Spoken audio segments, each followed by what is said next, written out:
નમસ્કાર મિત્રો, મારી યુટ્યુબ ચેનલમાં ફરી એકવાર આપનું હૃદયપૂર્વક સ્વાગત છે। તો આ ટેટી છે એ ટેટી અત્યારે બજારની અંદર સૌથી વધારે વેચાવા લાગી છે અને લોકો ભરપેટ ખાવાની અંદર ઉપયોગ કરે છે। અત્યારે આ ટેટી આપણી બોડી માટે ખતરનાક સાબિત થઈ શકે છે। કેમ? તો આયુર્વેદમાં કહે છે કે અત્યારે હાલ આપણે આ ટેટી બિલકુલ ખાવી ના જોઈએ। એ આપણી બોડીને નુકસાન કરે છે। કેમ નુકસાન કરે છે? તો આયુર્વેદમાં કહે છે કે જે વસ્તુ અમૃત સમાન છે એ વસ્તુ ઝેર સમાન પણ કામ કરી શકે છે। કારણ કે જો એ વસ્તુને યોગ્ય સમયથી પહેલાં અથવા સમય પછી એટલે કે યોગ્ય સમયે જો એ વસ્તુને ખાવામાં ના આવે તો એ વસ્તુ આપણા શરીર માટે ઝેર સમાન કામ કરે છે। દાખલા તરીકે પાણી, તો પાણી એ આપણા શરીર માટે અમૃત સમાન છે। ભોજન કર્યા પછી તરત જો પાણી પીવામાં આવે એક ગ્લાસ ભરીને ઠંડુ, તો એ આપણા બોડીમાં વિષ સમાન કામ કરે છે। એ આપણી પાચન શક્તિને મંદ કરે છે અને જે કંઈ ખોરાક લીધો હોય એ ખોરાકનું યોગ્ય રીતે અને સમયસર પાચન થતું નથી। પણ તરસ લાગી હોય એ વખતે જો પાણી પીવામાં આવે તો એ આપણા શરીરને અમૃત સમાન કામ કરે છે। આમ આયુર્વેદમાં કહે છે કે કોઈ પણ વસ્તુ હોય એ અમૃત સમાન પણ કામ કરે છે અને ઝેર સમાન પણ કામ કરે છે જો એને યોગ્ય સમયે ખાવામાં ના આવે તો। એટલે અત્યારે ટેટી છે એટલે આપણને એમ લાગે કે ભાઈ ઉનાળાની સિઝન ચાલુ થઈ ગઈ છે અને ઉનાળાની અંદર ટેટી આવે છે, તો તદ્દન ખોટી વાત। અત્યારે ઉનાળાની ઋતુની શરૂઆત થઈ નથી। ઉનાળો એટલે વસંત ઋતુ અને ગ્રીષ્મ ઋતુ, બે ઋતુનું મિલન એને ઉનાળો કહેવામાં આવે છે। તો અત્યારે હાલ માર્ચ અને એપ્રિલ મહિનો એને વસંત ઋતુ કહેવામાં આવે છે આયુર્વેદ મુજબ। અને વસંત ઋતુની અંદર આયુર્વેદમાં કહે છે કે કોઈ પણ મધુર રસ એટલે કે ગળ્યા પદાર્થ ખાવાની બિલકુલ મનાઈ કરવામાં આવી છે।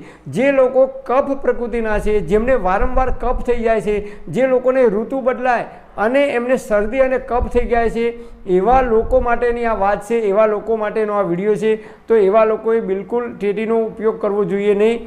કેમ?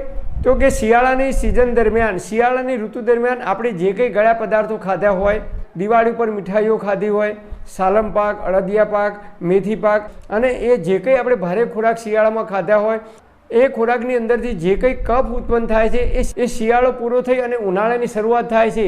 એટલે કે એક ઋતુ પૂરું થઈ અને બીજી ઋતુની શરૂઆત થાય છે, એટલે ગરમીની શરૂઆત થાય છે ત્યારે આપણા શરીરમાં રહેલો વધારાનો જે કફ છે એ કફ બોડી છે એ કુદરતી રીતે એ કફને બહાર કાઢવાનો પ્રયત્ન કરે છે।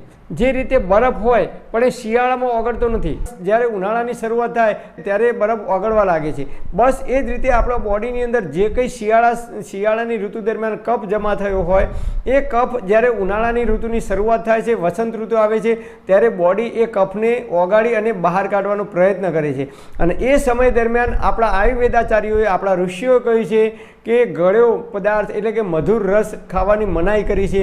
જે લોકોને કફ પ્રકૃતિ છે અથવા જે લોકોને શરદી અને કફ વારંવાર થઈ જાય છે અથવા જે લોકોને શરદી અને કફ થઈ ગયો છે એવા લોકોએ આનું સેવન કરવાનું નથી। તમારે ટ્રાય કરવું હોય તો કરી જોજો।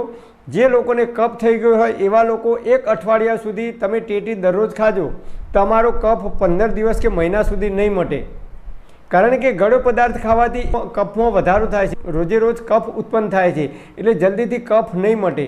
અને જે લોકોને વારંવાર કફ થઈ જાય છે એવા લોકોએ તમારે ટ્રાય કરવો હોય તો 10 કે 15 દિવસ સુધી દરરોજ ટેટીનું સેવન કરજો। આજથી તમને કફ થશે ને થશે।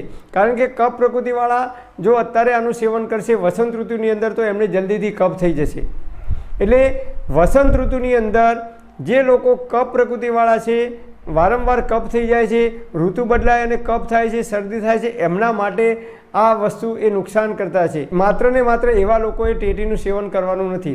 અત્યારે આધુનિક યુગ આવી ગયો છે એટલે લોકો રાસાયણિક દવાઓનો ઉપયોગ કરીને, ઇન્જેક્શન આપીને અને અલગ અલગ પ્રકારના રસાયણનો ઉપયોગ કરીને સમયથી પહેલાં લોકો દ્રાક્ષ, ટેટી, તરબૂચ આવા અનેક પ્રકારના જે કંઈ ફ્રૂટ આવે છે એ સમયથી પહેલાં બજારની અંદર વેચવા માટે મૂકી દે છે।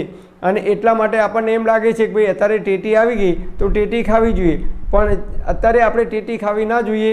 જે લોકો કફ પ્રધાન છે, કફ પ્રકૃતિવાળા છે એમના માટે તો એ લોકોએ માર્ચ અને એપ્રિલ મહિનો પૂરો થાય પછી જ ટેટી ખાવી જોઈએ। તો ટેટી છે એ આપણા શરીરને ઠંડક આપનારું ફળ છે, જલ્દીથી પાચન થાય છે। ઉનાળાની ઋતુ દરમિયાન દરરોજ ટેટી ખાવી જોઈએ, પણ રાત્રે ના ખવાય અને સવારે નહીં ખાવાની। બપોરે 11થી તે 4 વાગ્યા પહેલાં સુધી, 11થી 2 વાગ્યા સુધી એટલે કે 11થી 4 વાગ્યા પહેલાં સુધી તમે ટેટીનું સેવન કરી શકો છો। તો ટેટીની સાથે બીજી વસ્તુ છે તરબૂચ પણ ના ખવાય, ત્રીજી વસ્તુ છે દ્રાક્ષ પણ ના ખવાય, અને ચોથી વસ્તુ છે શેરડીનો રસ. આ 4 વસ્તુ અત્યારે જે લોકોને કફ પ્રકૃતિ છે, વારંવાર કફ થઈ જાય છે, એવા લોકોએ વસંત ઋતુની અંદર એટલે કે માર્ચ અને એપ્રિલ મહિના સુધી કોઈ આ 4 વસ્તુનું સેવન ના કરવું જોઈએ, નહીં તો એમને કફ થતાં વાર નહીં લાગે. આપણે આયુર્વેદ મુજબ આટલી થોડી સાવધાની રાખીશું. ઋતુ બદલાય ત્યારે જે કંઈ ગળ્યો પદાર્થ ખાવાની મનાઈ કરી છે જે પ્રકૃતિવાળા લોકોએ, એનું આપણે જો પાલન કરીશું તો આપણે જ્યાં સુધી જીવીશું ત્યાં સુધી તંદુરસ્ત અને નિરોગી રહી શકીશું. જો આપણે પ્રકૃતિના નિયમોનું પાલન કરીશું, કુદરતે આ બોડી, આ શરીરના જે નિયમો બનાવે છે એ નિયમોનું જો આપણે પાલન કરીશું તો આપણે જ્યાં સુધી જીવીશું ત્યાં સુધી તંદુરસ્ત અને નિરોગી રહી શકીશું.